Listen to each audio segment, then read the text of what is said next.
रामराम शेतकरी मित्र मंडळ. जुन्या माणसाची एक म्हण होती की मघा वर बघा नाही तर चुलीपशी हागा.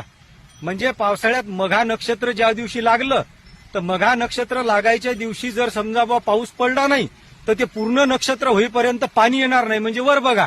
आणि मघा नक्षत्र लागायच्या दिवशीच जर पाऊस असला तर ते पूर्ण नक्षत्र होईपर्यंत पाऊसच राहील, म्हणजे चुलीपशी हागा. म्हणजे तुम्हाला संडासले बिन जायले कुठं जाऊ देणार नाही, ते नक्षत्र होईस्तोवर पाणीच राहील.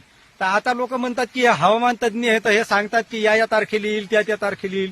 पण जुन्या माणसाईले निसर्गाचा जेवढा अभ्यास होता ना तेवढा आता कोणत्याही हवामान तज्ज्ञाले नाही. आमच्या मथाऱ्यानं आम्हाला मघा नक्षत्राच्या दिवशी सांगितलं की म्हणजे बाबू आज पाणी आला, हे नक्षत्र होईपर्यंत अशीच झड राहील, हे त्यानं अगोदरच सांगितलं होतं. तर ही गोष्ट खरी ठरली. आता 7-8 दिवस झाले पाणी चालूच आहे आणि मघा नक्षत्र होईस्तोवर हे पाणी चालूच राहील. तर मथारे माणसं जे होते जुने माणसं हे लय हुशार होते आपल्यापेक्षा. शिक्षण नव्हतं त्याहिले, पण त्याहिले निसर्गाचा पूर्ण अभ्यास होता. जय जवान जय किसान. रामराम शेतकरी मित्र मंडळ.